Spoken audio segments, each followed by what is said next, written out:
had a certain disposition, showing interest in the subject matter. And he did very well the first time. So when it was time for us to have the second episode, and I was looking for somebody else to host it, he gladly offered to continue hosting it. And then he hosted the third one, fourth one subsequently. So then I started thinking that this was good material, because I'm somebody who has very high standards, and anybody who has worked with me would appreciate that I'm not easy to please. And so I realized that this young man has started ticking all the boxes that I was looking for. But I hadn't interrogated his background to see whether he responded to all the elements of the criteria that I had identified. But there's some divinity around leadership, which is not always apparent to us. And even though I'm not qualified to be a prophet, I know that there can be no leadership without prophetic revelation. Because politics and religion are two sides. To bring discipline and structure to our alien economy in 2016. He came with all the titles, armed with technical jargons and economic axioms that the ordinary Ghanaian, me, and you had never heard before.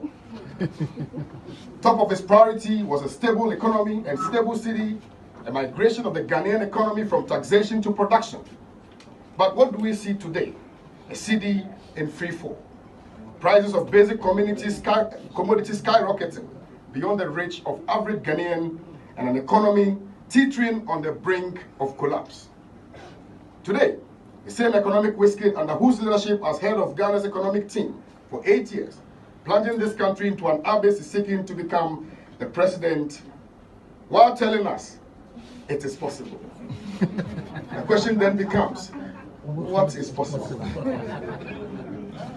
Under the late Professor John Evans Atamils, Ghana's economy saw some impressive growth, bolstered by oil revenue, achieving a growth rate of 14.3%.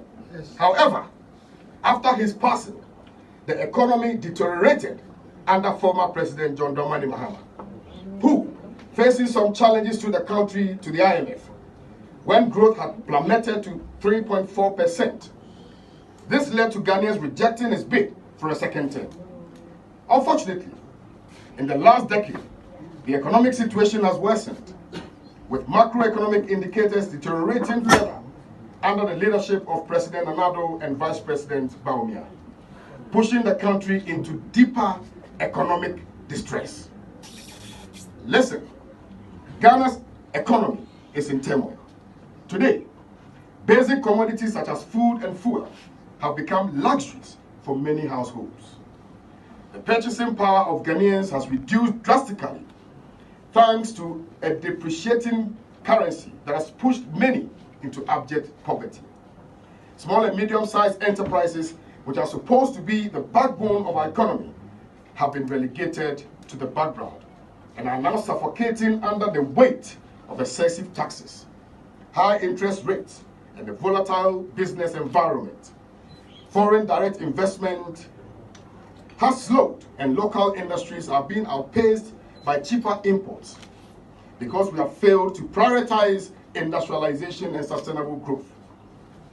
Ghana today, unfortunately, is a sad spectacle and a far cry from what is meant to be a great nation, a prosperous nation, a nation where dreams and aspirations of its citizens are met. We, the youth of this nation, brimming with potential and energy, are facing a bleak future. Several thousands of our graduates are leaving universities and polytechnics with qualifications but no opportunities.